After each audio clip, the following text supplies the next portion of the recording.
믿음에 있어서 우리가 반드시 극복해야 될 문제가 있죠. 그것은 물질에 관련된 문제입니다. 그 마태복음 7장 말씀을 제가 여러 번 요즘 언급해 드리는데요. 너희를 위하여 보물을 땅에 쌓아두지 말라. 거기는 좀과 동록이 해하며 도적이 구멍을 뚫고 도적질하느니라 했습니다. 너희를 위하여 보물을 하늘에 쌓아두라고 그러죠. 보물을 만일 땅에 쌓아두게 되면 거기는 좀과 동록에 해한다고 그랬죠. 그 다음에 도적이 반드시 있다고 그랬어요. 도적은 뭐 빼앗아가는 자이죠. 속이고 거짓말하고 우리가 오랜 세월에 걸쳐서 모아오는 우리의 재물들을 속이고 빼앗아가는 역할이 도적이겠죠. 그냥 놔둔다고 해서 또 모아지는 것도 아니라는 거죠. 거기는 좀이나 동록이 해야 해서 결코 유지가 되지 않는다는 것을 의미하는 거죠. 그래서 재물은 본래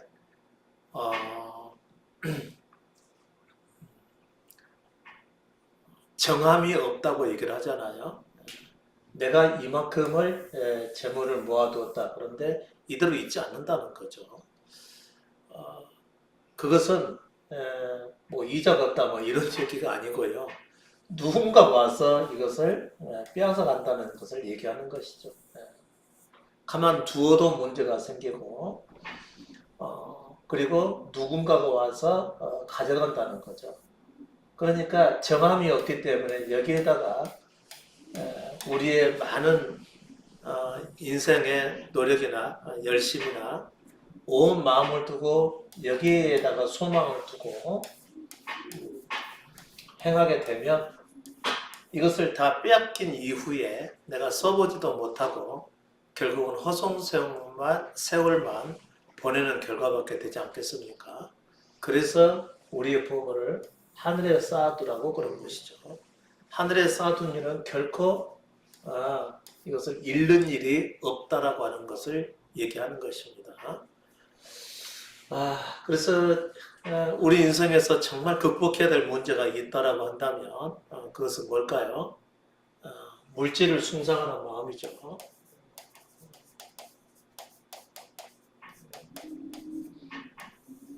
물질을 숭상한다는 거죠. 거기 안에는 누가 있죠? 자기 자신이 있는 거죠. 결국은 자기 사랑이겠죠. 나는 물질을 그렇게 소중하게 여기지 않아 라고 말하는 것으로 되지 않는다는 얘기입니다. 나는 물질을 그렇게 사랑하지 않아. 난 물질을 위해서 그렇게 살고 있지 않아. 그리고 교회 일에 더 열심인걸, 믿음에 더 열심인걸, 그렇다 하더라도 자기라는 존재가 없어지지 않으면 결국에는 교회를 다녀도 우리가 어떻게 살았죠? 물질적인 어려움을 당하게 되면 그 문제를 놓고 기도했나요? 안 하나요? 반드시 기도하게 되죠. 그리고 그걸 통해 가지고 사는 것이 아주 막막해지게 되면 누군가의 위로나 또 도움이나 그리고 기도의 협력이나 그리고 자신의 또 특단의 결정적인 기도 생활로 들어가게 되는 거죠. 주로 이제 우리가 했던 뭐 작정 기도나 아니면은 금식 기도 쪽으로 들어가겠죠. 결국 싸우겠다는 그런 얘기겠죠. 그것은 우리의 물질을 숭상하는 마음에서 비롯된 것입니다. 대상은 하나님이시지만 그리고 기도도 예수의 이름으로 기도를 하지만 그러나 목적은 뭐냐면 내가 소유했던 것을 잃어버리지 않기 위해서인 것이죠. 또 잃었다 하더라도 다시 회복하고자 하는 그 마음 때문에 그런 기도를 드리는 것이죠. 그걸 보고 뭐라 할 수가 있죠. 사실 그리스도는 다 잃으라고 말씀하시지 않습니까? 우리의 생명까지도 잃으라고 그러는데 우리의 모든 소유는 물론이고 생명까지 이르라고 그러는데 우리는 우리의 생명을 보존하기 위해서 물질을 잃어버리지 않기 위해서 그분의 이름으로 기도한다는 거죠. 그러니까 대개의 사람들은 하나님은 능력이 많으시기 때문에 예수 이름으로 기도를 하게 되면 반드시 그가 들으신다라고 하는 이런 잘못된 개념을 가지고 있으니까 예수 이름으로 기도하는 것을 전혀 문제 없다고 생각을 하거든요. 그러나 예수의 말씀은 그게 아니었지 않습니까? 네, 오늘 말씀도 마찬가지죠. 우리의 부모는 하늘에 쌓아두라고 그랬지. 이 땅에 있는 것을 잃지 않기 위해서 예수라고 말하신 적이 없다는 것이죠. 비록 기도를 예수 이름으로 했다 하더라도 예수의 가르침과는 전혀 다르게 살아가고 있는 것이죠. 그것은 물질을 숭상하는 마음이 해결되지 않았기 때문에 그런 것입니다. 사실상 그런 기도는 응답을 받지도 못할 뿐만 아니라 혹시 응답을 받는다 하더라도 믿음과는 아무런 상관이 없는 거라는 사실을 알고 계셔야 되는 것이죠. 근데 이 물질을 중요하게 여기는 것은요, 우리 삶에서 이 육신을 가지고 살아가는 동안 없어지지 않는다는 거예요. 우리가 사는 동안은 물질을 필요로 하기 때문에 그런 것이죠. 그러니까 여기서 정말 중요한 것은 뭐냐면 경험해야 될 상황이 뭐냐면 우리는 결코 물질로 살아가는 것이 아니다라고 하는 것을 철저하게 경험을 하셔야 되는 것이고요. 그리고 예수 그리스도를 믿고 그를 따르는 사람들은 누구에 의해서 살게 되는 것인가요? 오직 하나님을 생명을 얻기 위해서. 물론 이제 예수 그리스도도 포함이 되겠죠. 실제로 우리의 물질 생활은 누가 주관하시죠? 전능자가 주관하시죠. 하나님께서 이렇게 주관하시는 것이죠. 우리는 다 그것을 모르죠. 인정이 안 되죠. 실제로 그분이 계신지는 잘 모르겠고 내가 믿을 수 있는 것은 돈밖에 없다. 그래서 어떻게 저든지 이 돈을 쌓아두려고 하는 거죠.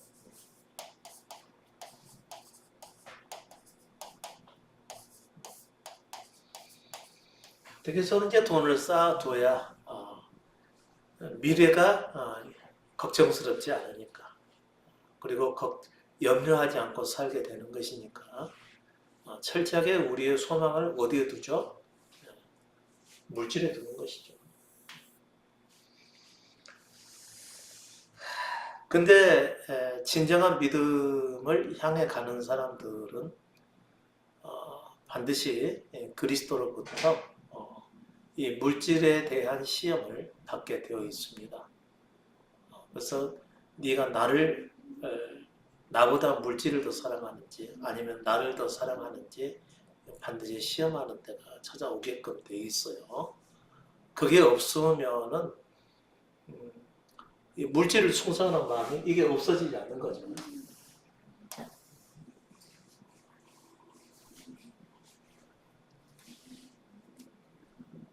대개 사람들이 예수를 믿어도 열심히 예배 드리고 또 교회 사람들로 기도도 하고 또 말씀 중심의 삶을 살지만 뭐가 안 없어진 상태죠. 이 물질을 숭상하는 마음이 없어지지 않는 상태입니다. 그 상태로는 절대로 믿음의 열매를 거둘 수가 없게끔 되어 있습니다. 누구는 예수를 믿어서 잘 됐다라고 이렇게 말씀하신 분도 계시죠. 물질의 축복을 받았다고 말씀하신 분도 계시는데 그러나 정말 누구든지 간에 진정한 하나님의 은혜와 사랑을 입으려면 욥이 자신의 그 모든 부요함과 소유 그리고 자식들까지 다 잃게 됐던 것 같은 그와 같은 심한 시험을 받게끔 되어 있습니다. 그로서 하나님을 비로소 볼 수가 있게 되는 것이죠. 그래서 욥도 그런 얘기를 했지 않습니까? 내가 하나님을 귀로 귀로만 들었었는데 이제는 눈으로 배웠고 하나님을 알게 된다. 이런 얘기를 했던 것이죠. 그것은 물질을 숭상하는 마음이 자기 속에서 없어졌을 때 얘기하는 것입니다. 늘 우리를 괴롭히는 것이 뭐냐면요. 삶의 문제이죠. 항상 우리는 염려 가운데 살아가요. 예수를 믿는다 하더라도 물질이 없으면 못 산다고 생각합니다. 그럼 그렇지 않으신가요? 돈이 없으면 못 산다고 생각을 해요. 예수를 믿고 있어도 돈이 없으면 나 이제 끝났다라고 생각을 한다는 거죠. 이게 우리가 육신을 가지고 사는 동안 반드시 해결해야 될 부분인데 없어지지 않는다는 사실이죠. 그래서 우리 삶에서는 반드시 시험이 있어야 되는 것이고요. 여러 고난들을 통해서 내가 물질로 사는 게 아니구나. 물질로 사는 게 아니라고 하는 사실을 분명하게 깨닫는 이런 단계를 거쳐야 되는 것이겠죠. 그 다음에 우리는 실제로 누구에 의해서 살고 있느냐? 하나님에 의해서 살고 있다라고 하는 사실을 인정을 해야 되는 것이고요. 그리고 그 하나님을 어떻게 해야 되는 것이죠? 후에 우리의 생명으로 받아들여야 된다라고 하는 이 문제에 있는 것입니다. 그러니까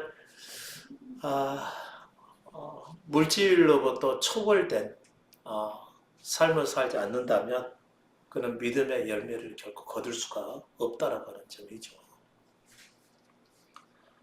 사는 동안 이것은 여러분과 계속해서 씨름해야 될 문제입니다.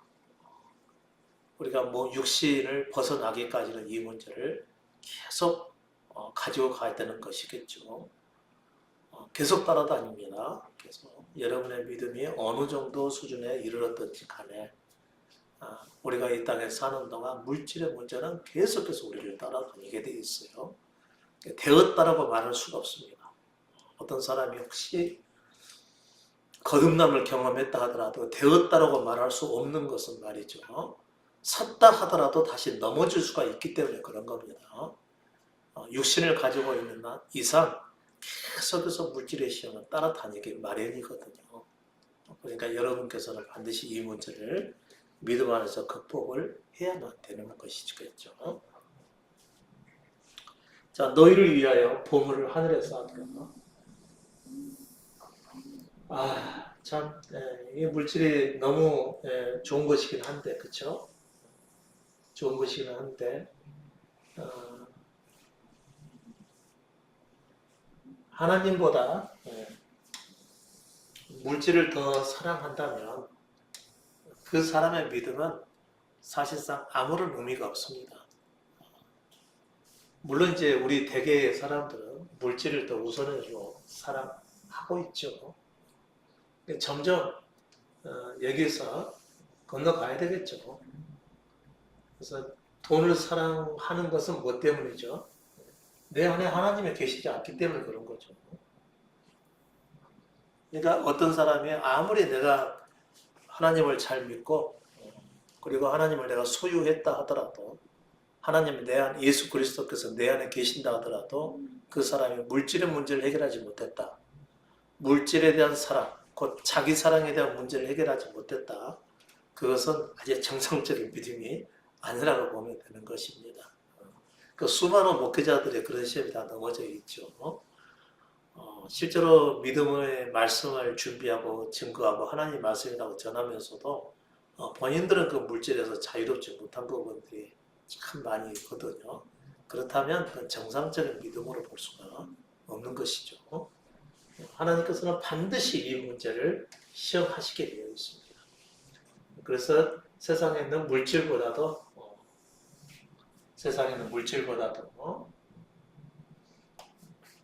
반드시 하나님을 전부로 여기는 참된 믿음을 실현하기 위해서 그리스도께서는 계속해서 우리를 이끌어 가시는 것이죠.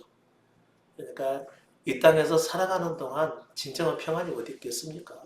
평안이 없는 이유는 뭐죠? 물질이 내 의지대로 얻어지지 않기 때문에 그런 것이죠. 지금 당장 여러분의 통장에 잔고가 하나도 없어 보세요. 염려하지 않을 사람은 어디 있겠습니까? 지금 당장 이제 들어올 돈도 없고 누가 보낼 돈도 없고 내가 벌 수 있는 힘도 없고 그렇게 되면 그가 믿음을 가지고 있다 하더라도 사실상 끝났다라고 자기한테 얘기할걸요. 그러니까 아주 풀이 확 죽어가지고 어떻게 살아야 할지 모르는 상황에 놓이게 될 것입니다. 여러분 그 사람에게 있어서의 믿음은 아직도 힘을 발휘하지 못하고 있는 것이죠. 정말 중요한 문제입니다.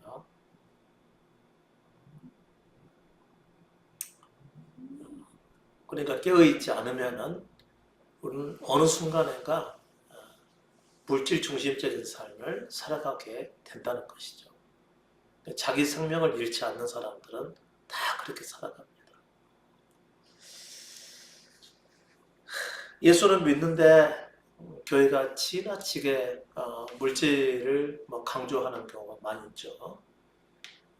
그리고 물질의 복을 받으라고 기도도 해주고 축복도 해주고 이 이유가 뭘까요? 그들 마음 중심에 오직 물질이 전부로 되어 있기 때문에 그런 것이죠.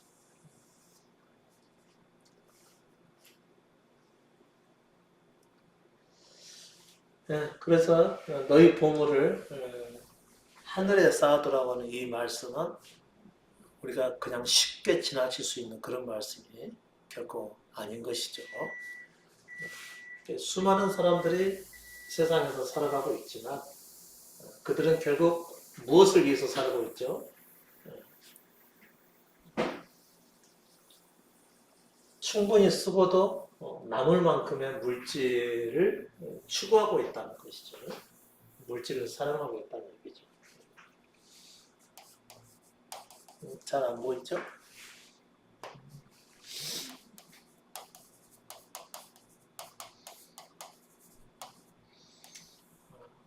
물질이 내 삶을 받쳐준다고 생각하기 때문에 그런 거죠. 그래서 물질이 충분하면 살 수 있다고 생각을 하고 물질이 없으면 못 산다고 생각을 하는 겁니다. 크게 잘못된 것이지만 그러나 우리는 다 그것을 정당하게 생각을 하고 있다는 것이죠. 왜 그렇게 생각을 할까요? 하나님 없기 때문에 그런 것이죠. 그러니까 마음에 나는 예수님이 계셔라고 말하는 사람이 있다 하더라도 실제 삶의 모습이 그렇게 살아가고 있으면 사실상 없는 거죠. 없기 때문에 그러는 겁니다.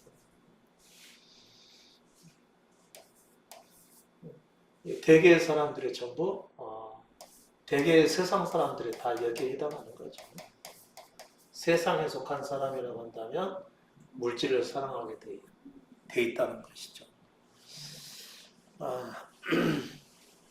제가 오늘 써드린 글에도 그렇게 말씀해 드렸는데 내가 가장 소중한 가치를 어디에 두고 있느냐?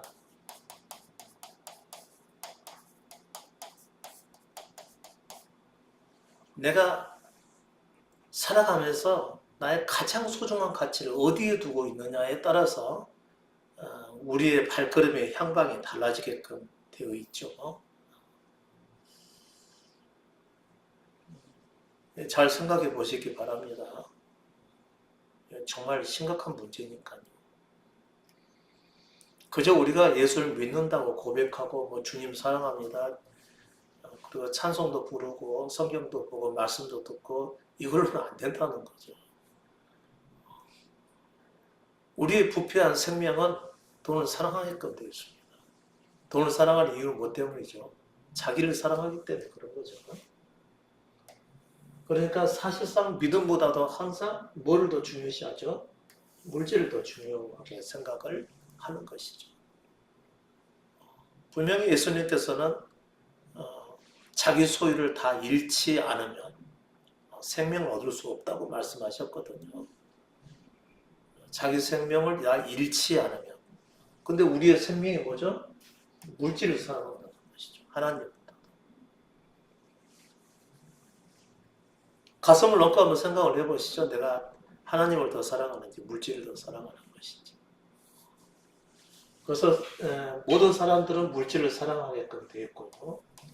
우리의 가장 소중한 가치를 유대인들은 어디에 두고 있었죠? 하나님께 두고 있죠. 하나님과 그의 말씀의 가치를 두고 있죠. 뭐 때문에 그런 거죠? 그렇게 했을 경우에 어떤 결과를 가져다 주니까 그런 거죠. 쌓을 것이 없는 복을 추구했기 때문에 그런 것이죠. 결국은 그 근거에는 자기 사랑에 들어가 있는 거죠.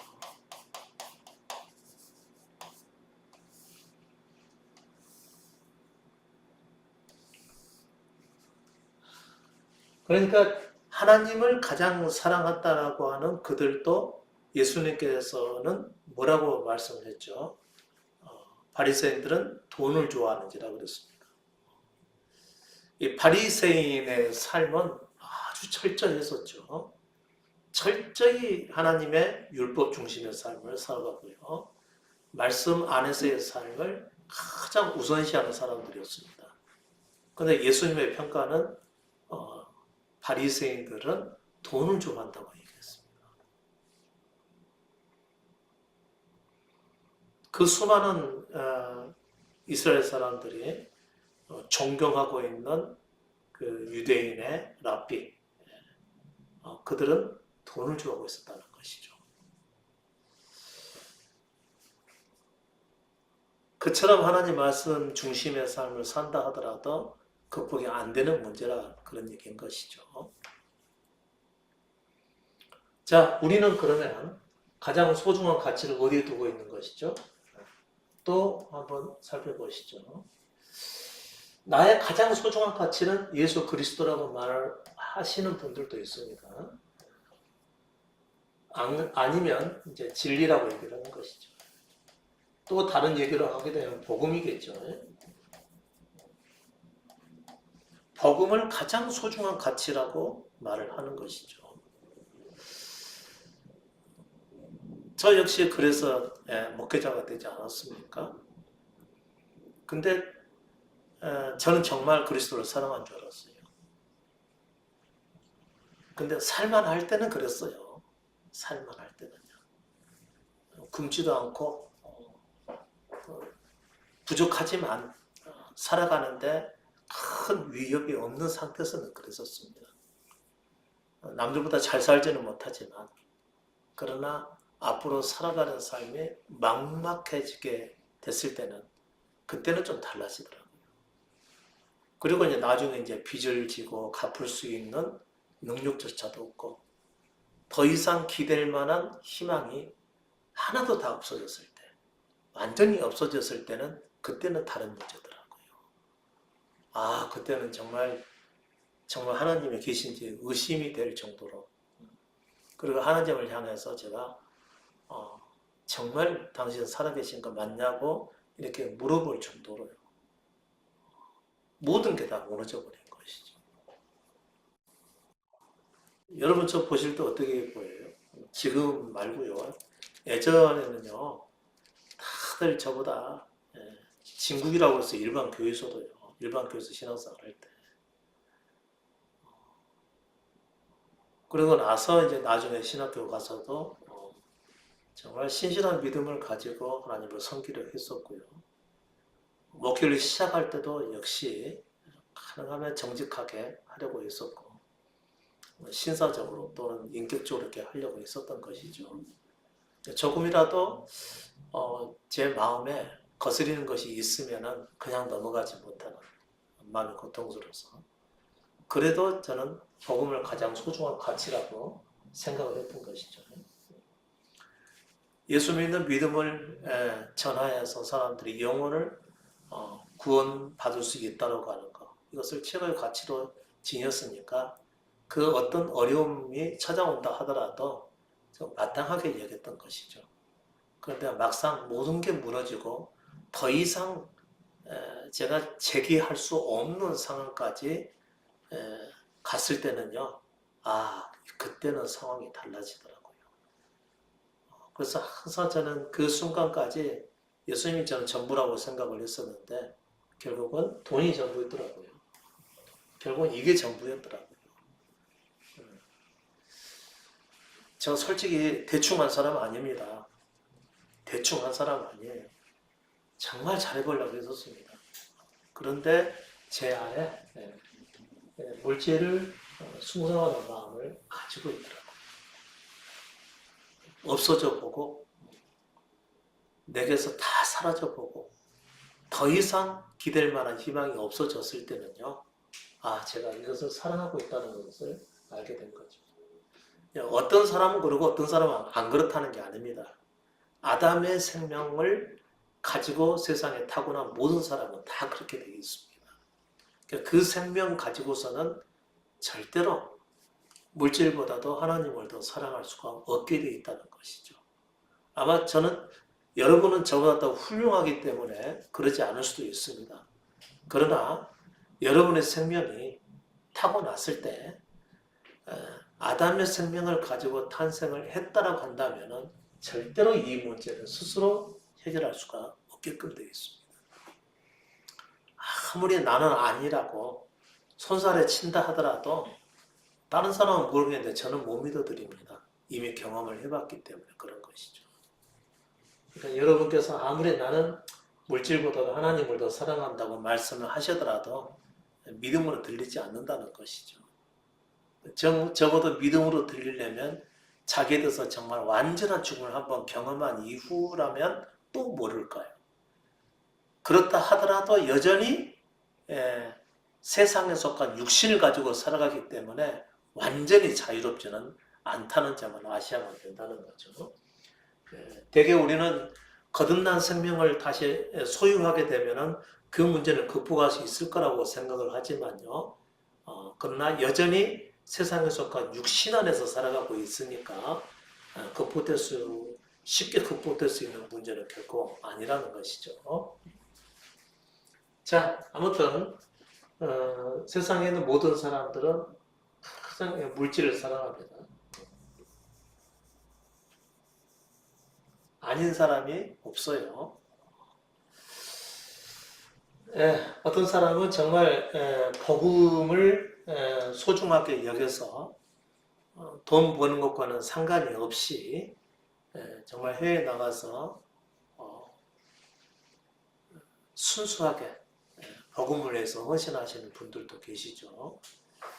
그런데 그분들이 한사코 한국에 들어오게 되면 가장 먼저 찾으러 다니는 곳은 어떻게 해서든지 자신의 선교 활동을 지원해 줄 사람들을 찾아다닌다는 사실입니다.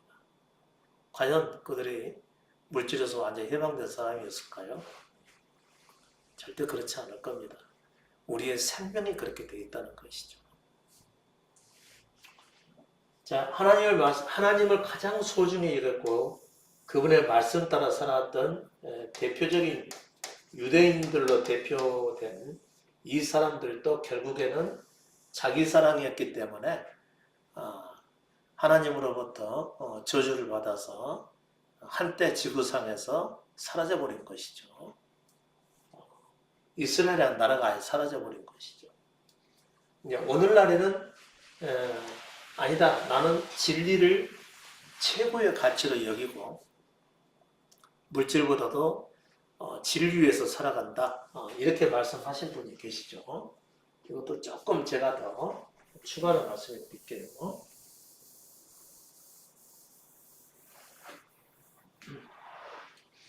자, 진리를 사랑하는데 진리를 사랑하는 사람도 두 부류가 있습니다. 진리에 대한 지식을 사랑하는 사람이 있고 정말 우리가 얘기하고자 하는 것. 진리는 예수 그리스도시니까 예수 그리스도만을 사랑하는 사람이 있습니다. 지식을 추구하는 사람들은 많습니다.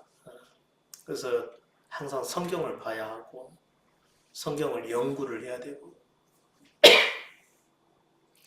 말씀대로 살기를 힘써야 되고 그래서 성경을 필사하기도 하고 뭐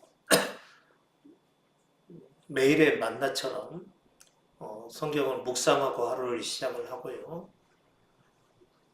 성경 말씀을 자신의 삶에 그대로 적용해서 그 말씀 안에서 살려고 하고요. 성경도 많이 읽기도 하고, 어떤 사람들은 뭐 성경을 수백 독씩 하는 사람도 있고, 그것은 진리에 대한 지식이지, 지식을 사랑하는 것이지, 진리를 사랑하는 것이 아닙니다. 완전히 달라요. 진리이신 예수 그리스도를 사랑하는 것과 진리에 대한 지식을 사랑하는 것은 전혀 별개의 문제입니다. 이것은 진리에 대한 지식을 쌓기 위해서 살아가시는 분들은요, 말씀에 대한 관심에 빠져 있죠. 그래서 성경 공부니, 제자 훈련이니, 그리고 성경 읽기니, 또 성경 연구니, 성경 연구에도 여기에 다 해당이 되는 거죠.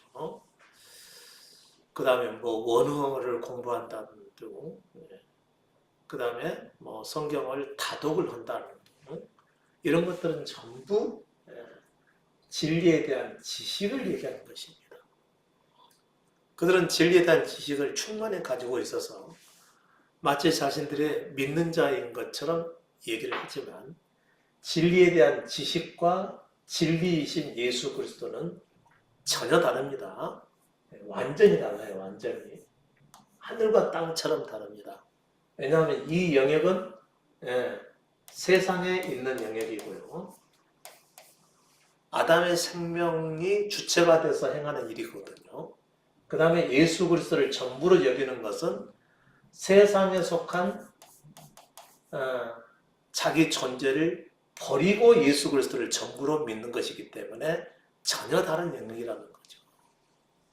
세상에 속한 자기를 버려버리고 예수 그리스도를 전부로 삼는 거거든요. 자, 물질을 사랑하는 자기 존재를 버려버리는 것입니다. 물질이 없으면 못 살 것 같다는 자기 존재를 버려버리는 거예요. 그리고 자신이 세상에서 어떤 취급을 받고 그리고 앞으로 살아갈 날이 얼마큼 어렵고 힘들다 하더라도 자기를 버려버린 사람이기 때문에 자기에 대한 관심을 더 깊게 가지지 않고 오직 어떤 상황에서든지 그리스도를 전부로 여기는 거거든요. 이랬을 때 우리는 뭐라고 그러죠? 우리의 보물을 하늘에 쌓아두는 거라 그런 얘기인 거죠. 그리스도께 자기 존재를 온전히 내어 맡기고 그분께서 인도하신 대로 그냥 따라가는 삶을 살아가는 거죠. 그런 과정 중에서 물질을 잃는 일이 생길까요? 안 생길까요? 물질을 잃는 일이 당연히 생기겠죠. 물질은 세상에 속해 있기 때문에 종과 동록이 있고 도적이 있는 거거든요. 이 물질 안에는. 그러니까 당연히 이 물질을 잃는 일이 발생이 되는 것이죠. 그렇더라도 예수 그리스도를 전부로 여긴다는 거죠.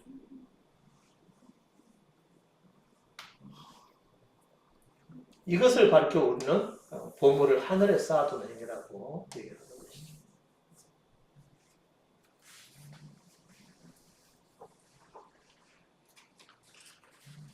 그러니까 우리가 살기 위해서 모든 것을 내려놓는다고 하는 얘기는 사실상 굉장히 어려운 일이죠. 굉장히 힘든 일입니다. 물론 육신이 할 수 없는 일이죠. 사실은. 오직 그리스도께서만 하실 수 있는 일이죠. 물질을 사랑하는 우리 존재가 더 이상 물질이 내 삶을 좌우할 수 없다라고 하는 완전한 믿음을 갖기까지는 상당한 시간이 걸리고 또 삶에서도 여러 가지 시험과 환난과 고난을 경험해야만 거기서부터 겨우 눈을 뜨게 돼 있는 것이죠. 그렇게 살아도 아직 자기 생명을 내려놓지 못하고 잃지 못했다고 한다면 여전히 물질을 사랑하는 데 마음을 기울이게 되어 있는 것이죠. 그러니까 구원의 길이 실상 얼마나 먼지 몰라요. 구원의 길이라고 하는 것은 그리스도께서 그처럼 내가 내 자신을 사랑하고 그리고 내 자신을 위해서 살아가는 이런 삶을 완전히 내려놓기까지 그리스도께서 우리를 십자가의 죽음으로 인도해 가시는 것이죠. 그래서 그런 삶을 꾸준히 따라가실 수가 있어야만 되는 것입니다. 자, 이거 꼭 기억을 하시기 바랍니다. 여기는 종과 동록, 그 다음에 도적이 항상 있다고 했습니다. 누가 가져가도 가져가는 것이죠. 그리고 가만두어도 그대로 유지되지 않는다는 것이죠. 결국은 정함이 없다 그런 얘기인 겁니다. 어떤 사람에게는 뭐 운때가 잘 맞아가지고 뭐 수십 배, 뭐 수백 배까지 불릴 수도 있는 것이지만 그러나 믿음을 향해 가는 우리는 많고 적음을 떠나서 더 이상 그것이 내 인생을 좌우할 수 없다라고 하는 그 상황으로 가야 된다 그런 얘기인 거죠. 반드시 뭐 내 장부가 다 없어져야 된다 이런 의미는 결코 아닙니다. 어떤 시험으로 찾아올지는 그건 모르죠. 왜냐하면 실제로 내 마음 중심에서 내려놓는 일이니까 그런 것이죠. 내 마음 중심에 내려놓는다 하더라도 내 생명을 잃기 전까지는 이것을 사랑하게끔 돼 있어요. 같은 문제이죠. 그러니까 그 수많은 목사님들이 처음에 정말 순수한 마음으로 교회 개척을 하고 나중에 교회가 크게 이제 커지게 되면은 물질적인 문제로 많이 시달리게 되지 않습니까? 무슨 문제죠? 결국은 처음 시작할 때부터 이 문제가 해결이 되지 않았다는 것이죠. 어디 갔죠? 물질에 대한 문제요. 이게 해결이 안 된 상황에서 그리스도인이 됐고 또 목회자가 됐고 또 개척을 했고 나중에 교회가 커지게 되면 반드시 물질의 문제에 휩싸이게 되는 것이죠. 자기에 대해서 죽지 않았기 때문에 이런 일이 벌어지게 되는 것이죠. 그러니까 이것만 유효한 것이죠. 그러니까 진리를 사랑하기 때문에 지식으로 진리에 대한 지식을 채우는 사람, 그 다음에 하나님을 사랑한다는 사람, 그 대표적인 사람들로서는 유대인들, 그리고 오늘날도 마찬가지죠. 하나님을 나는 사랑하고 그리스도를 사랑해요 라고 얘기를 하는 사람들은 다 거기는 자기 자신을 사랑하는 사람들이라는 얘기죠. 그리고 이제 대개의 세상 사람들은 모두가 다 물질을 다 사랑하죠. 물질을 사랑한다는 사람들, 또 하나님을 사랑한다는 사람들, 그리스도를 사랑한다는 사람들, 또 진리에 대한 진리를 사랑한다 하고서 그 지식을 갖추기 위해서 살아가는 사람들은 모두가 다 세상에 속해 있는 겁니다. 그들은 이 물질로부터 결코 자유로울 수가 없다고 하는 것이죠. 그들은 보물을 하늘에 쌓아두는 자가 아니었다 그런 얘기인 거죠. 자, 말씀을 제가 추가로 드리죠.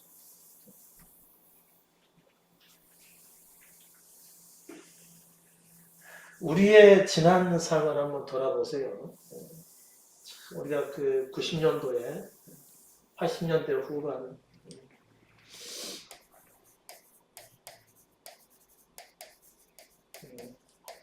그리고 뭐 지금까지 계속 가면서 이전에도 그랬었죠. 교회 건축이 하나님 나라 확장과 관련이 있다고 생각을 하게 된 거죠.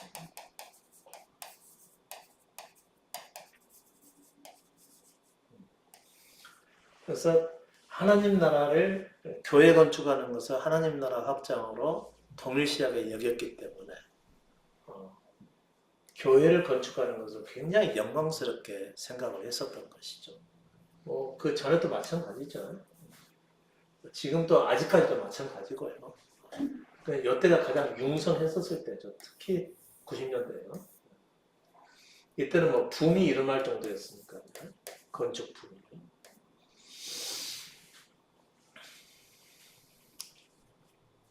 이것은 우리의 보물을 하늘에 쌓아두는 것이었을까요?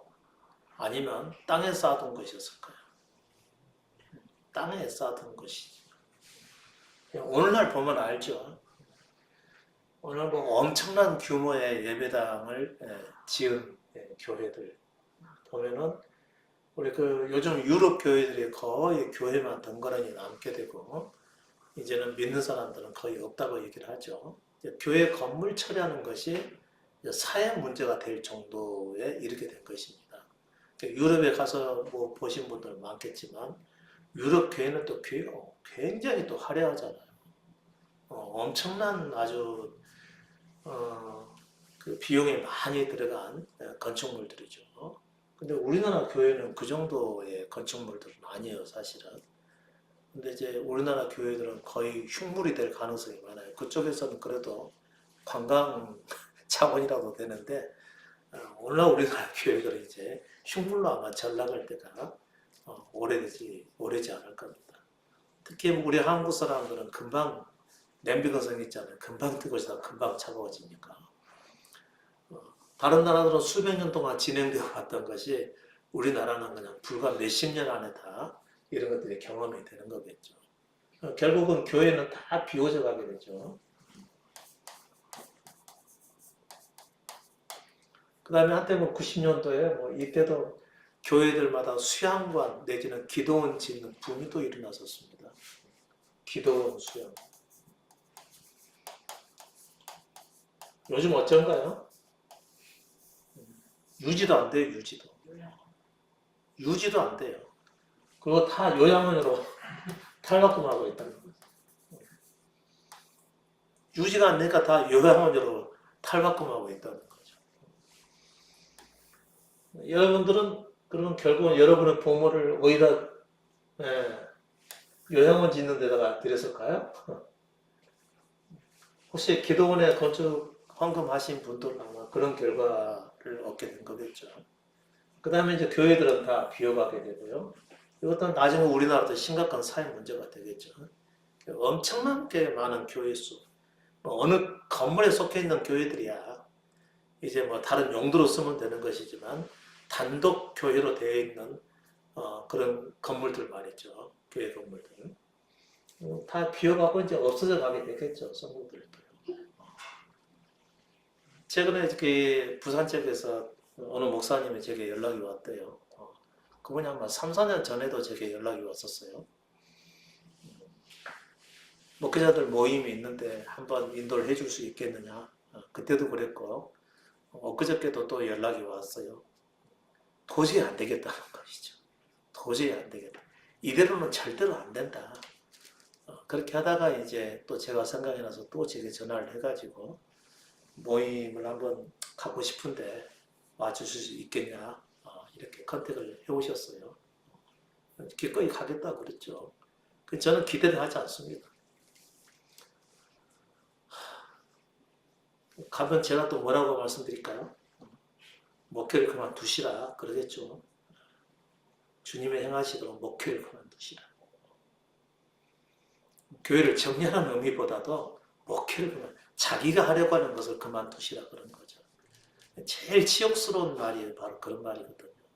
목회자들에게 있어서 목회를 그만두라. 여기는 막 속에서 분노가 막 일어날 정도로 겉으로는 굉장히 평화롭게 돼야지만요. 실제 마음속 중심에는요, 막 분노가 치밀어 오를 정도로 그렇게 듣게 됩니다. 왜냐하면 평생을 바쳤거든요. 평생을 바쳤는데 그만두라고 얘기를 하게 되면 누가 좋아할 사람들이 있겠습니까? 근데 복음은 그렇게 돼 있거든요. 다 버려야 됩니다. 자기가 살려고 하는 것을 다 내려놓지 않으면 절대로 그 자신도 복음을 알 수가 없게끔 돼 있어요. 결국은 비워가는 교회를 위해서 여러분께서는 보물을 하늘에 쌓아두는 것으로 여기고 헌금을 해오셨을 것입니다. 그러나 오늘날의 상황을 보게 되면 그때 하늘에 쌓아두기 위해서 헌금했던 것은 결국 하늘에 쌓아둔 것이 아니었고 세상에 쌓아둔 것이었다 그런 얘기인 거죠. 그때 우리가 드렸던 그 건축헌금에 녹이 생겨나고 점이 들어가 있습니다. 그리고 도적이 결국은 다 뺏어가서 결국은 다 이제 내 것은 다 남아나 있지 않는 상황이 된 것이죠. 하늘에 쌓이지도 않았으니까 말이죠.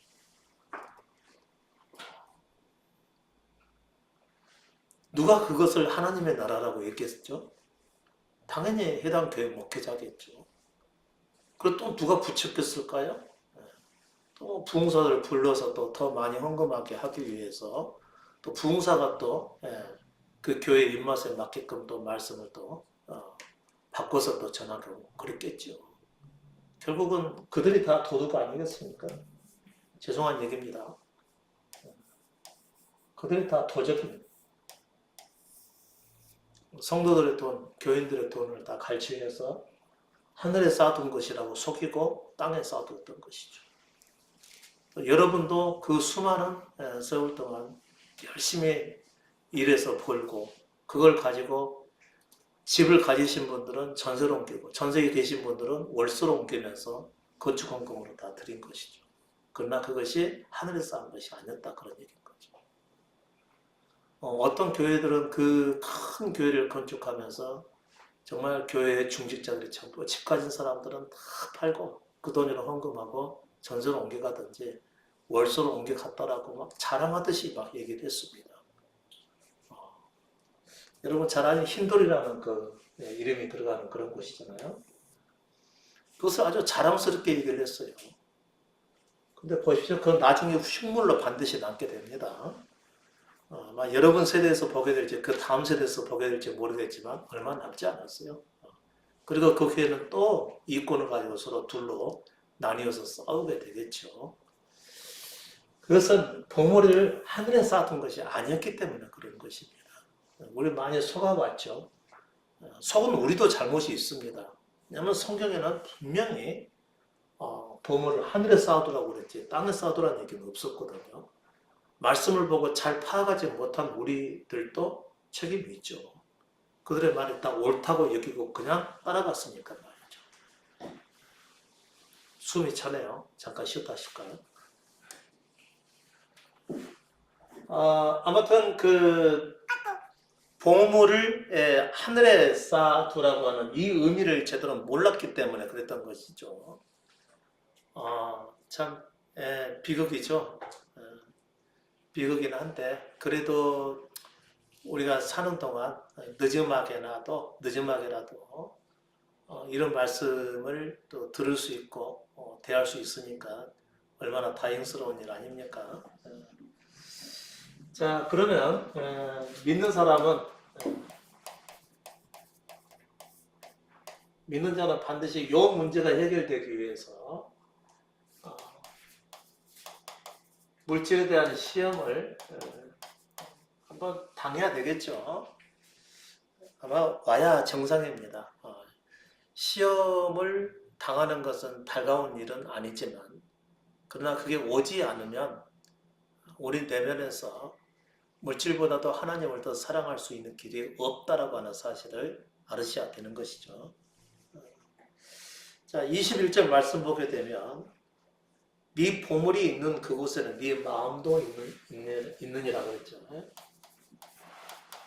네 보물이 있는 곳에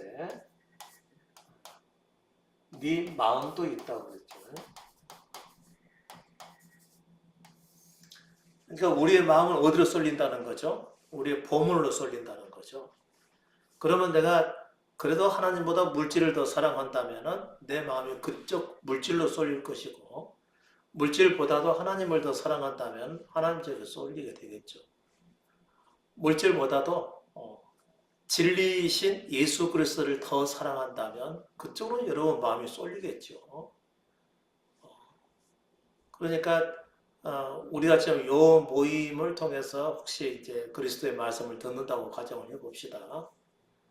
그런데 이 모임보다도 지금 무슨 물질을 버는 일이 크게 버는 일이 더 우선돼서 그것을 더 우선하게 된다면 내 마음은 사실 그곳에 가 있다 그런 얘기인 것이죠. 무엇을 더 사랑하느냐에 따라 우리의 마음은 그곳으로 결정이 되어 있다 그런 얘기인 겁니다. 그래서 이제 결론적으로 이런 말씀이 더 생기게 된 거죠. 이거 정말 비극이죠. 안타깝지만 어쩔 수 없는 일이었죠. 너희가 하나님과 재물을 겸하여 섬길 수 없다고 그랬어요. 하나님과 재물을 변화하여 섬길 수 없다.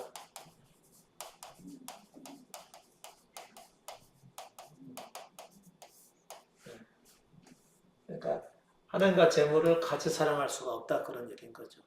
그러니까 그리스도께서는 우리를 구원하시기 위해서 재물의 소망을 둔 우리 자신을 반드시 시험해서 우리로 깨닫게 하고 그리고 이것을 잃는 것을 허락하시겠죠.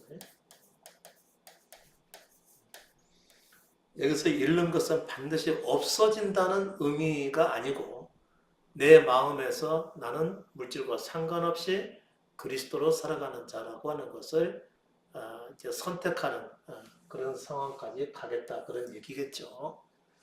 단지 통장에서 없어진다는 얘기는 아닙니다. 또 저한테 또 따지러 오셔가지고 나 아직 그대로 통장에 돈이 있는데 물질 시험 안 당한 겁니까? 이렇게 물어보지 마시고요. 내 마음 중심에서 이것을 아무런 하나님께서 그냥 공급하시는 것 정도로만 생각을 하고 모든 것이 그분께 달려있다고 생각해서 오직 진리이신 예수 그리스도를 전부로 여기는 이 믿음을 의미하는 것이죠. 사실 몸은 이렇게 살아있는데 써야 될 물질이 완전히 없어지면 어떻게 살 수가 있겠습니까? 그런데 그분께서는 또 생명을 계속 이어가시게 하시죠. 그래서 우리에게는 반드시 징계가 있게 돼 있죠. 징계와 시험, 연단. 이와 같은 징계나 시험이나 연단이 있기 마련이니까 실제로 재물을 잃는 상황을 만나게끔 되어 있습니다. 뭐 적든 많든지 간에 갑자기 내가 누군가에게 속아서 그동안 아껴서 벌어놓은 물질을 다 허비해버릴 수가 있는 일, 이런 일을 경험하게 되겠죠. 그때 우리는 돌아서서 생각을 해보셔야 되겠죠.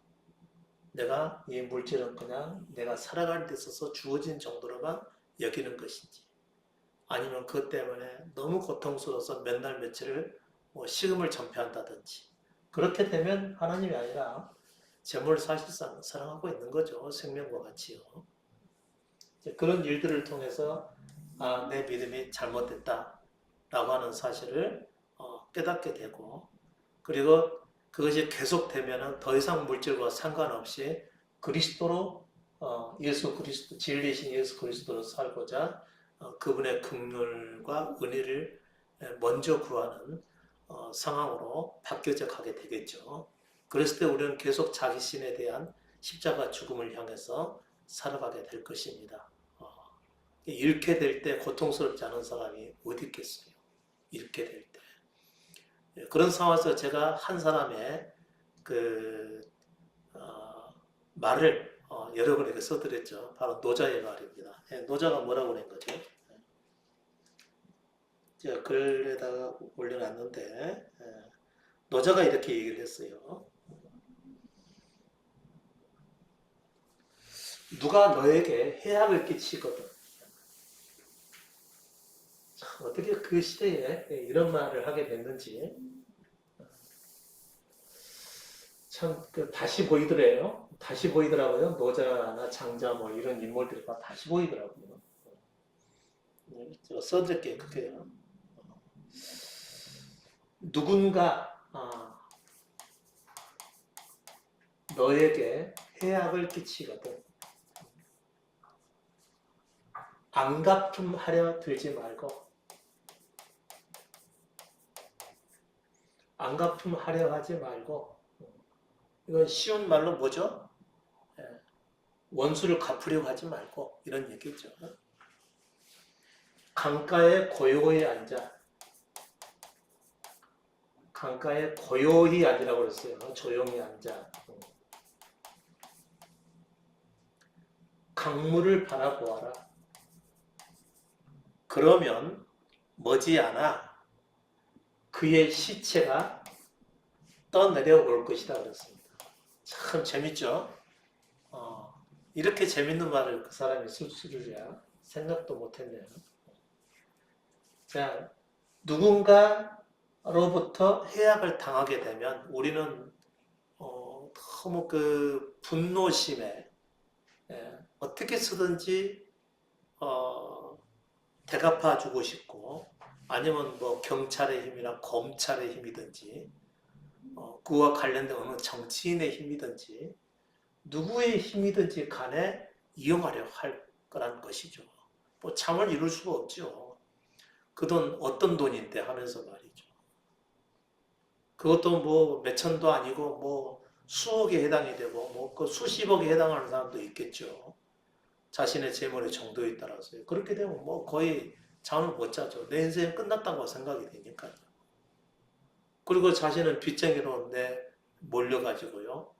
모든 것을 다 잃어버리고 이제 더 이상 재개할 수 없는 상황까지 가게 되면 일평생 한을 품고 살아갈 것 아니겠습니까? 그런데 안갚음하려 하지 말고 노자라는 인물이 그리고 강가의 고요에 앉아 강물을 주시하라. 머지않아 그의 시체가 떠내려올 것이다. 이거 누구의 말씀과 그래 너무 비슷합니까? 그리스도의 말씀이죠. 원수 갚는 것이 내게 있으니 내가 갚으리라.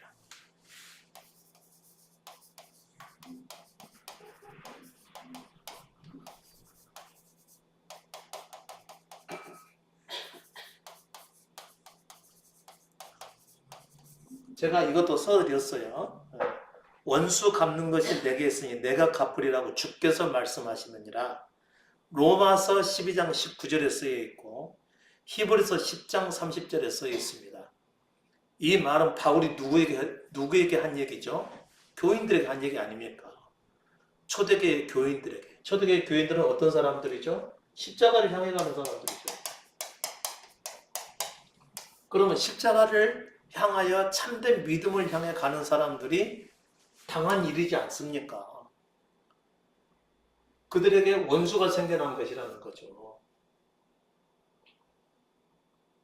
누군가 자신들의 물질을 속여서 가져가고 갚지 않아서 굉장히 어려운 상황에 봉착해 있는 그 시험을 얘기하는 어디 갔죠? 그 시험을 얘기하는 겁니다. 그 연단, 물질에 대한 연단을 얘기하는 것입니다. 그렇게 되면 굉장히 아주 어려운 상황에서 있을 것 아니겠어요? 그때 바울의 권면이 뭐죠? 원수 갚는 것이 주께 있으니 주께서 갚으시리라.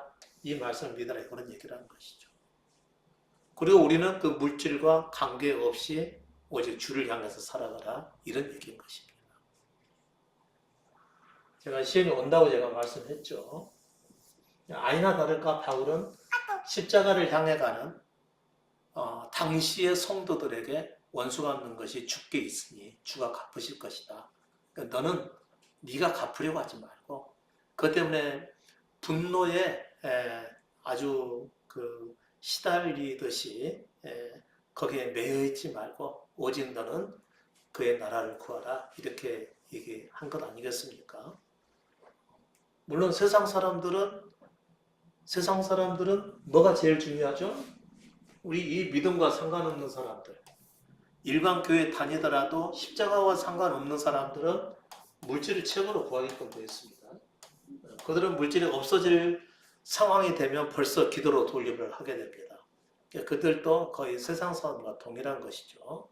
세상 사람들은 다른 건 다 포기하고 다른 건 다 예의를 지키고 다른 건 다 뭐 인간적인 모습을 보이고 그럴지라도 뭐에 대해서는 아주 칼처럼 예리하냐면요. 물질에 대해서는 칼처럼 예리한 법입니다. 일반 사람들에게서 하나님은 누구죠? 물질이니까 그런 거예요. 세상 사람들에게 있어서 물질은 그냥 그야말로 하나님이에요. 있으면 살고 없으면 죽는다고 생각하는 거거든요. 거기다 목숨을 거는 자들입니다.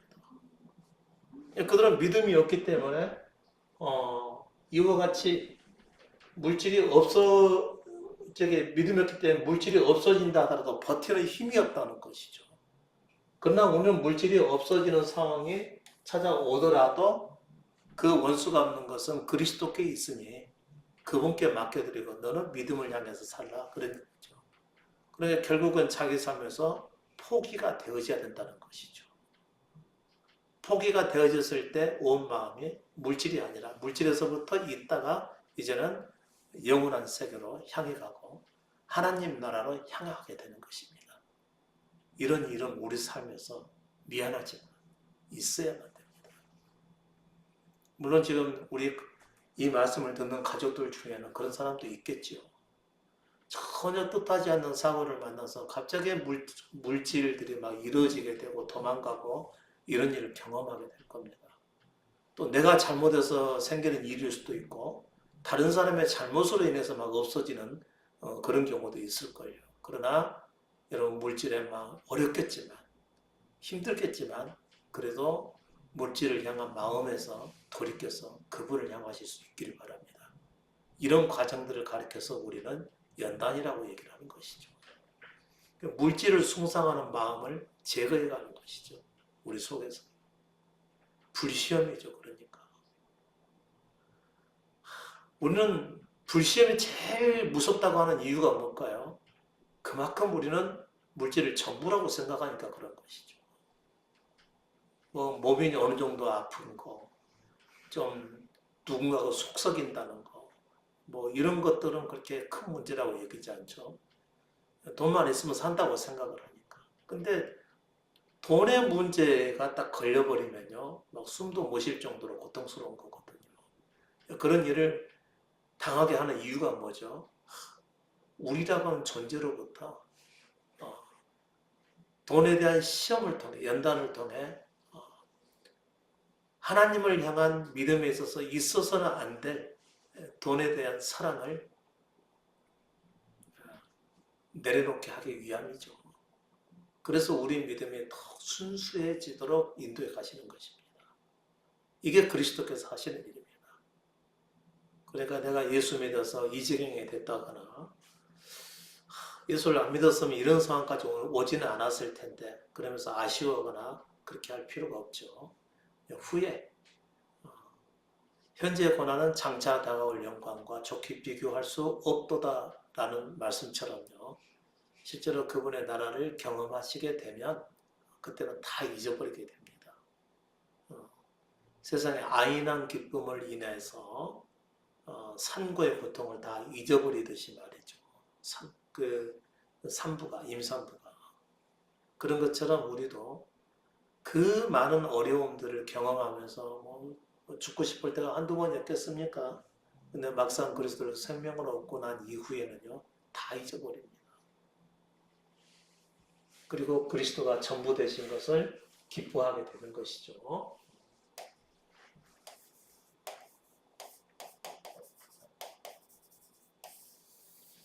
그러니까 현재의 그 수많은 그리스도인들이 있지만 이 믿음에 비춰보면은 정상적인 믿음을 가진 자를 볼 수가 없는 겁니다. 그들은 얼마나 힘들게 예수 믿어요. 어디 다른 데도 못 가고 주일 성수하기 위해서 일요일마다 꼭 예배에 참석을 해야 되고요. 그 다음에 뭐 새벽기도니 뭐 수요니 뭐 금요 철학기도회니 그 다음에 각종 모임과 행사 또 빠짐없이 참여해야 되고요. 어떤 행사가 있으면 또 미리 준비를 해야 되고요. 이거 보통 힘든 일입니까? 근데 그렇게 해도 믿음 안에서 난 것이 아니라는 것이죠. 그것은 땅에다가 쌓아놓는 것이 우리 복이에요. 그러니까 그 수많은 사람들이 그리스도인으로서 교회를 사랑하고 그리스도를 사랑하면서 그렇게 살아가고는 있지만 그게 희한하게도 하늘에 쌓는 게 아니라 땅에 쌓는 것이라는 사실을 여러분께서 분명하게 아셔야만 되겠죠. 그래서 초대교회에서 혹시 지금까지 남아있는 교회 건물이 있을까요? 초대교회에서. 물론 그 후대에 기념교회로 이제 이렇게 건축한 경우는 있습니다. 그러나 그때 당시는 건물이 없었죠. 그래서 초대교회에는요, 돈이 없어서 건물을 짓지 않은 것이 아니고요. 건물에서 예배당처럼 꾸며놓고 하나님 나라처럼 이렇게 만들어 놓고 이렇게 예배드리거나 이럴 필요가 없었기 때문에 건물을 지을 필요를 못 느낀 겁니다. 그래서 집에서 모였던 것이죠. 지금 우리 광주도 집에서 모이고 있지 않습니까? 물론 뭐 모일 만한 적절한 장소가 있어 뭐 거기서도 모이고 그러겠지만 그렇다고 해서 절대 그것은 예배당이거나 뭐 그렇지 않습니다. 그 자체 건물 자체가 뭐 교회거나 그렇지 않습니다. 초대교회가 그랬었다는 것이죠. 정말 그들이 예배를 드리는 공간이었다. 그러면 예배당처럼 꾸며놨을 것입니다. 그런데 초대교회는 예배를 드리는 공간이 아니지 않습니까? 예배는 각각 각 사람이 자기 영으로서 드리는 예배, 영적 예배를 드렸던 거죠. 모여서 어떤 예식에 의해서 절차에 의해서 드려지는 그런 예배를 드린 게 아니었다는 거예요. 그런 것을 가리켜서 신령과 진정의 예배라고 하는 것이죠. 절차가 절대로 없어요. 어떤 형식도 없고요. 또 묵도하고 찬송하고 기도하고 또 성가대 찬송하고 또 말씀 보고 또 설교 듣고 이렇게 항상 같은 이게 형식을 가지고 하나님을 향해서 살아가는 예배드리는 거 이런 것을 우리는 교회라고 하지 않습니다. 그걸 예배라고 말하지 않아요. 그런 예배는 이미 유대인들이 예루살렘 성전에서 드렸던가 아니면 회당에서 드렸던가 그것으로 끝난 겁니다. 그래서 성전이 다 무너뜨리라고 예수께서 말씀하셨잖아요. 돌 하나도 돌 위에 남겨오지 않고 다 무너지리라고 얘기했던 겁니다. 그러니까 성전, 건물 중심에서 하나님이 성전이라고 여기고 예배드렸던 그 모든 자들의 전통이 그때 다 끝나버리게 된 것이죠. 근데 후대에 이제 잘못 알고 있는 자들이 다시 예배당을 만들어서 지금의 예배를 드리게 된 것인데 본래 초대교회에는 예배당이라고 하는 것이 없었습니다. 예배드리는 장소가 아니고 오직 복음이었으니까요. 그래서 저도 십자가를 경험하기 전에는 얼마나 예배에 충실했습니까? 그런데 십자가를 딱 경험하고 나서는 이제 우리 교회 부흥하겠다 그렇게 생각을 했거든요. 근데 부흥이 안 되는 거예요. 이상하다 그랬는데 예배당 안에 있는 것이 교회가 아니라 예배당을 둔 곳이 교회가 아니라는 의미였어요. 그러니까 건물 예배당처럼 꾸며놓고 그것이 교회가 되지 않기 때문에 계속해서 그것이 정리될 때까지는 그냥 지내야 했었던 것이죠. 후에 이제 제가 깨닫게 되는 것입니다. 말씀을 통해서요. 바로 이런 형태의 교회죠. 우리는 모임 자체가 교회인 거죠. 비록 우리가 각자의 현장에 흩어져 있지만 이렇게 모임 자체로서 말씀을 듣고 그 말씀대로 살고자 하는 이 의지만 가지고 있으면 그 자체가 곧 교회라고 하는 것이죠. 초대교회에도 상당한 재력을 가진 자들이 있었지 않습니까? 그리고 땅을 팔아서 사도들의 발 앞에 두었고요. 재산을 가진 자들도 그렇게 했고요. 물론 초대교회에는 뭐 종의 신분으로서 믿는 자들도 있긴 했지만 말이죠. 결코 물질이 없어서 건물을 짓지 못하거나 그러진 않았다는 것이죠. 근데 그 건물의 필요성보다도 오직 믿음이었기 때문에 그랬다는 것이죠. 그것을 우리는 교회라고 얘기하는 것이죠.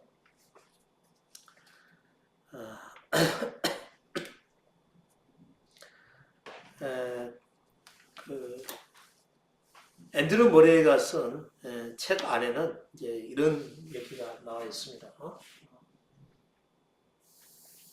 자, 이 말씀은 일단 하고요. 여러분 굉장히 많은 말씀을 들으신 겁니다. 지금요.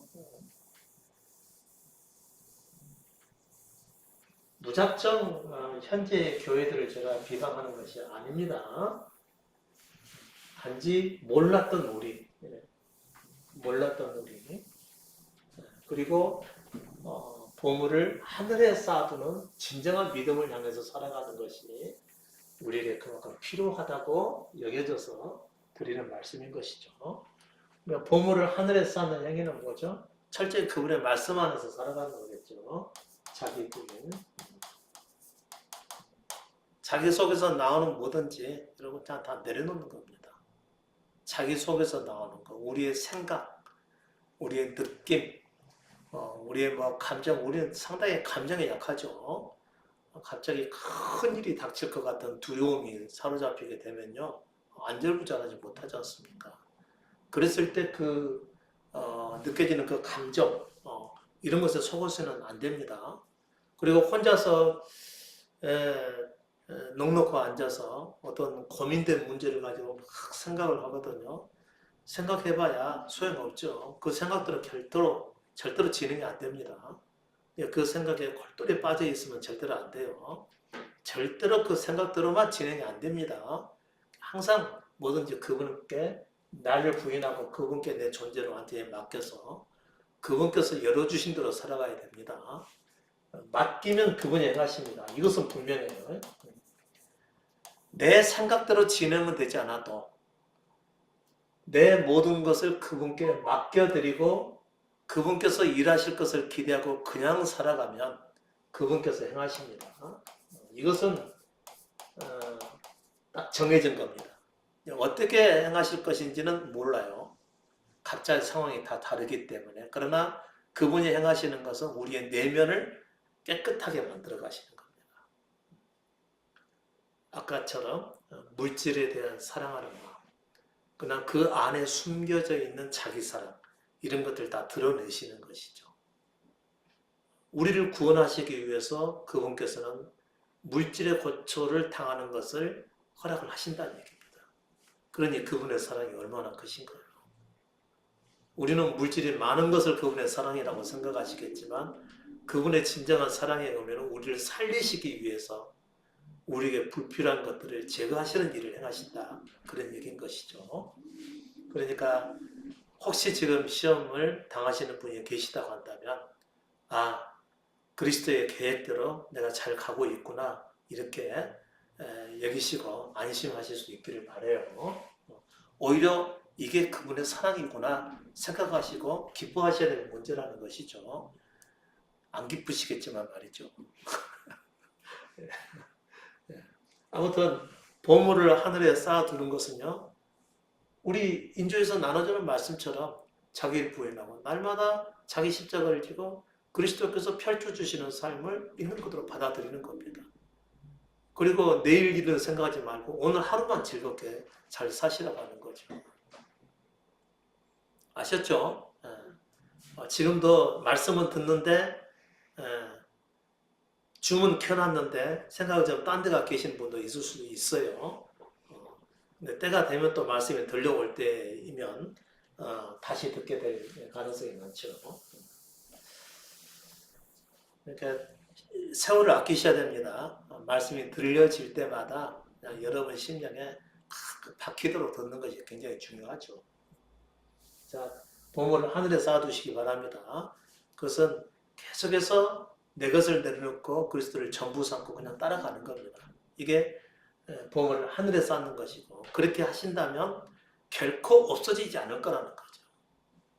그 결과에 따르는 열매를 거두게 될 거라는 것을 의미하는 겁니다. 이건 그분의 약속이니까 말이죠. 그렇게 잘 나가시다가 또다시 육신으로 기울어 버리면 그때는 어쩔 수 없는 문제겠지만요. 끝까지 여러분께서 영적 싸움을 해 가셔야 되겠죠. 자신과의 싸움이죠. 다시 앤드루 머레이 얘기로 한번 돌아가 보실게요. 앤드루 머레이가 섬김에 대해서 얘기를 했어요. 그래서 마가복음 10장 45절에 보면요. 인자가 온 것은 섬김을 받으려 함이 아니라 도리어 섬기려 하고 그랬어요.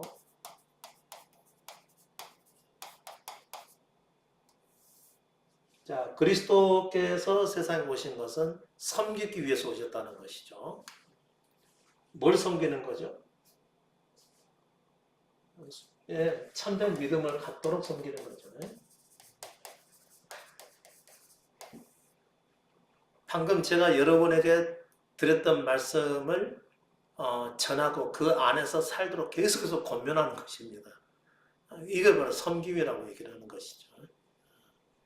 섬김이라고 해서 반드시 뭐 밥 사주고 술은 아니고요.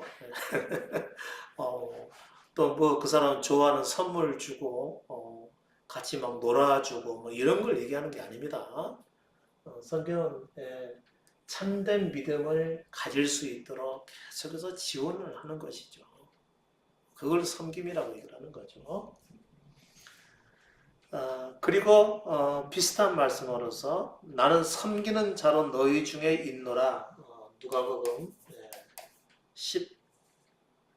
22장 47절에 있는 말씀이라고. 27절이고요. 22장 27절에 있는 나는 섬기는 자. 어떤 말씀 이후에 나온 말씀이냐면요. 제자들의 발을 씻어주시면서 그 이후에 나온 말씀입니다.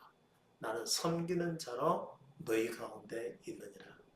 만약 여러분께서 예수 그리스도를 나의 전부로 여기기를 원하고 살아가신다면 어떤 사람이 되는 것이 마땅하겠습니까? 섬기는 사람이 되는 거죠. 자, 자기를 부인한다는 얘기는 뭐죠? 자기를 더 이상 생각지 않는다는 얘기죠. 자기를 위한 삶을 생각지 않는다 그런 얘기입니다. 자기를 위한 삶을 내려놔 버리기 때문에 눈에 보이는 것은 뭐죠? 자기가 없고 다른 사람만 보이게 되겠죠. 그랬을 때 섬김이 가능한 겁니다. 섬김이 여러분의 삶에 중요한 자리로 이렇게 세워지지 않는다면 여러분 상당히 심각한 문제입니다. 아직 자기를 가지고 있다는 것이죠. 자기를 위한 삶에서 벗어나지 않은 상황에 있다 그런 것이죠. 섬김이라고 하는 것은요. 다른 사람을 위해서 어떤 뭐든 섬김의 모습으로 다 나타나게끔 되어 있어요. 물론 여기는 참된 믿음이 주요하고 또 참된 믿음을 갖도록 하기 위해서 그 사람을 또 기본적으로 섬겨야 되는 몇 가지 문제도 사실 있습니다. 때로는 뭐 밥 사주는 걸로 섬겨야 할 수도 있고 또 물질적인 부분도 이렇게 섬길 수도 있는 것이고 시간으로도 섬길 수 있는 것이고 봉사로 섬길 수가 있는 것이고 아무튼 자기를 위한 삶이 상당히 제한되고 내려놔지는 것을 의미하는 거죠. 이게 섬김이라는 것이죠. 그래서 그리스도께서 제자들의 발을 씻어주면서 나는 섬기는 자로 너희 가운데 있느니라고 말씀하시고 너희도 나와 같이 섬기는 자가 되라고 얘기하시는 것이죠. 그래서 낮은 데서 섬김이라고 하는 것은 낮은 데서 섬기는 것이죠. 자기를 가장 낮춰서 섬기는 거죠.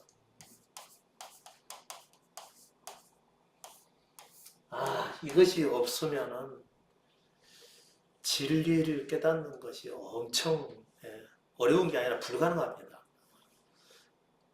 섬김이 없는 사람은 믿음의 길을 갈 수가 없어요.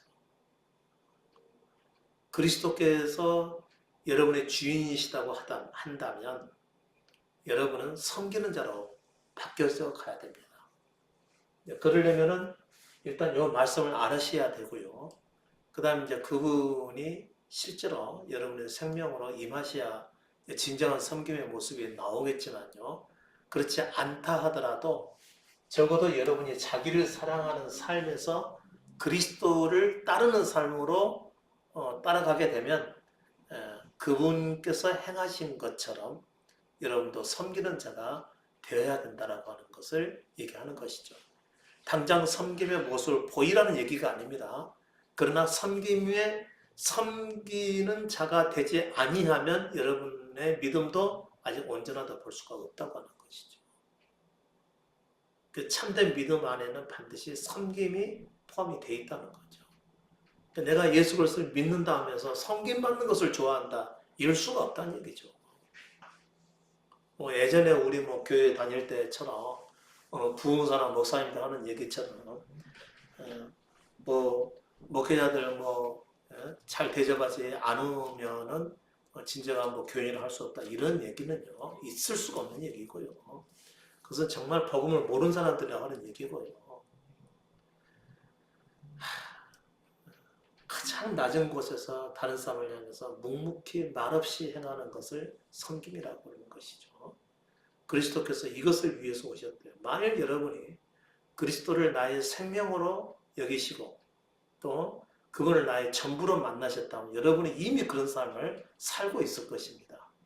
만일 그런 삶을 살고 계시지 않는다 한다면요, 여러분은 아직 믿음의 사람이 된 게 아닙니다. 그리고 나서 이렇게 얘기를 했어요.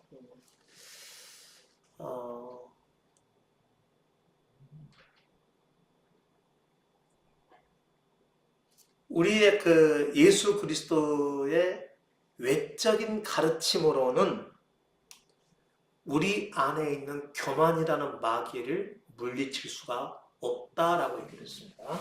제가 써드릴게요.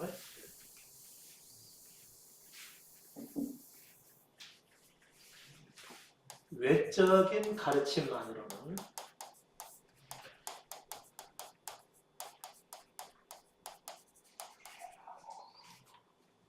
우리 안에 교만이라는 마귀를 물리칠 수 없다.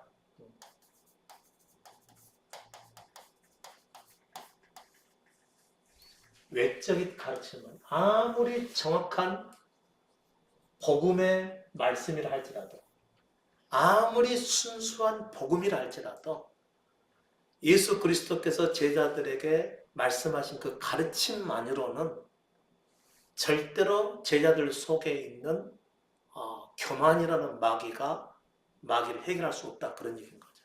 가르침만으로는. 어떤 얘기가 필요하죠? 그분의 인도하심에 따라 실제로 자기 존재에 대한 낮아짐이 있어야 된다는 거죠. 아무리 이 말씀을 여러분께서 듣는다 할지라도 저는 여러분이 곧바로 겸손해지려는 생각은 절대 하지 않습니다. 그러니까 제가 여러분에게 뭐 기대하거나 요구하지도 않는 거죠. 말씀을 들었다면 반드시 여러분의 삶에서 그리스도의 일하심이 있어야 된다는 거죠. 어떤 일하심이요? 여러분을 낮추게 하는, 겸손케 하는 일하심입니다. 겸손케 하는 일하심이 있어야 돼요. 그러니까 자신이 뭔가가 사람들에게 자랑하고 싶고 힘이 있고 능력이 있어서 그걸로 자기 자랑을 삼고 있다 그러면은 그리스도께서는 그대로 되지 않게 하는 그런 상황을 만나게 하셔서 그것이 자신의 교만이었다라고 하는 것을 깨닫게 되는 어떤 사건이 있어야 되겠죠. 그걸 통해서 겸손해져 가는 것이라는 거죠. 그 겸손을 통해서만이 우리 속에 있는 교만이 물러가게 된다는 것이죠. 그러니까 듣는 것만 가지고는 안 된다는 얘기죠. 듣고 여러분의 삶 가운데서 겸손을 배우셔야 된다는 얘기입니다. 그 겸손을 어떻게 배우는가요? 그리스도를 전부로 삼고 여러분이 스스로 살기를 포기하지 않으면 안 된다는 얘기입니다. 아무리 설득력을 지녔다 할지라도 논쟁으로는 교만을 물리칠 수가 없대요. 논쟁. 누군가와 참된 복음이 무엇인가를 가지고 서로 토론하면서 상대방을 겸손케 할 수 없다, 그런 얘기인 거죠. 절대 말다툼 가지고는 안 된다는 얘기입니다. 상대는 내가 하는 말에 대항을 하려고 딱 준비하고 있을 때는 절대로 복음이라고 하는 것은 전달이 되지 않는다는 거죠. 그 사람이 가난한 상태에 있어야 됩니다. 그러고 나서 말씀을 듣게 되고 그 말씀 듣는 그 가르침 정도로 그 사람이 또 겸손하게 되는 것도 아니라는 거죠. 거기는 반드시 그리스도의 일하심이 있어야 겸손에 이를 수가 있다라고 하는 것이죠. 자, 또 이런 얘기가 있습니다. 또한 아무리 깊은 깨달음을 얻었을지라도 십자가 복음을 듣고요.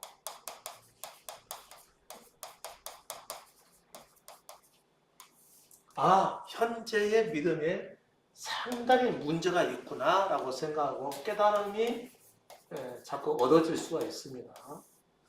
우리 여러분들께서도 제게서 말씀을 듣다 보면은 깨달아지는, 제 말을 통해서 깨달아지는 부분들이 있을 수가 있습니다. 그런데 그런 깨달음을 얻었을지라도 여러분께서 겸손의 아름다움을 깨닫지 못한다면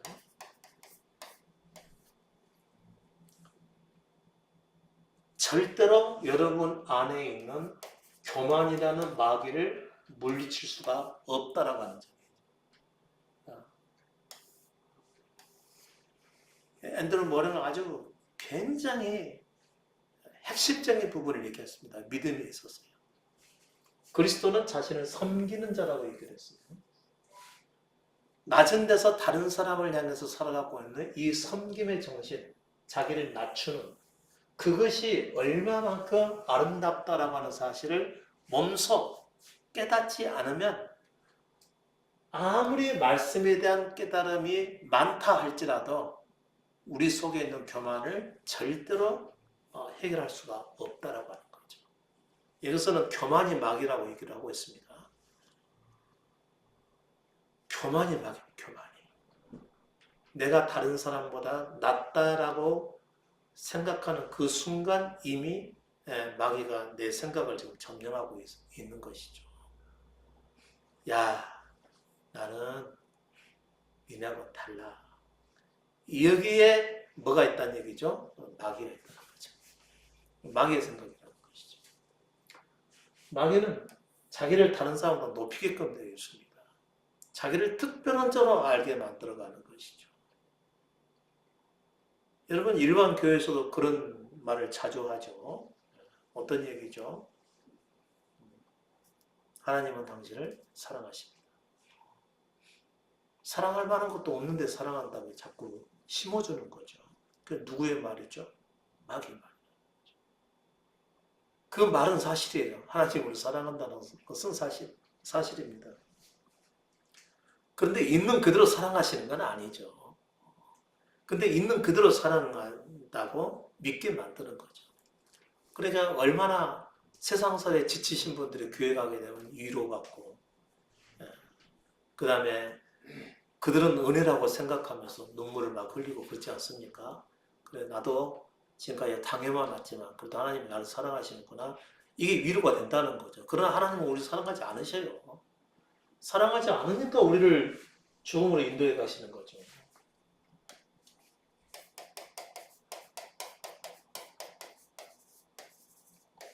우리를 있는 그대로 사랑하시면 오늘 십자가 죽음으로 어떻게 인도해 가시겠어요? 내가 너를 사랑하는 것은 맞아. 그러나 네가 나를 만나러 오려면은 너 자신한테서 죽어야 돼. 그것을 요구하시는 것이 십자가라는 것이죠. 사랑하시는 것은 맞아요. 그러나 우리 존재를 인정하는 것은 아니라는 얘기입니다.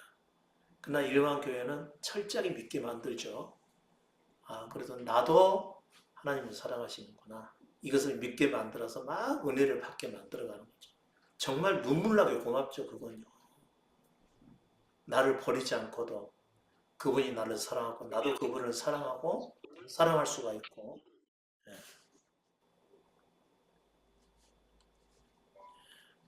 나도 그분을 사랑할 수가 있고, 나도 전과 같은 삶에서 이제는 새로운 삶으로 변화돼서 살아갈 수 있다라고 하는 그런 희망은요, 굉장히 우리 마음 부풀게 만들죠.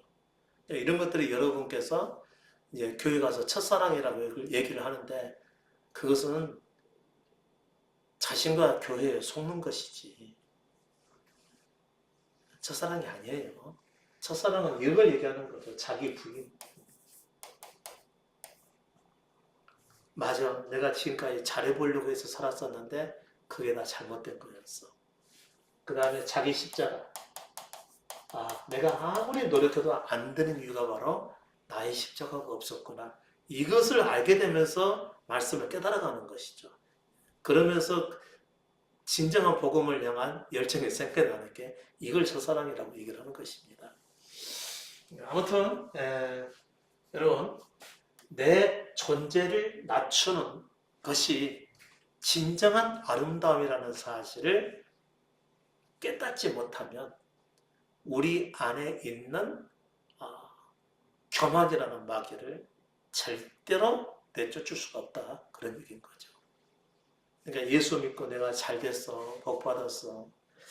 예수 믿고 나는 진정으로 행복해. 이러신 분들은 다 교만이라는 거죠. 절대 그들은 섬기는 자로 설 수가 없게끔 되어 있습니다.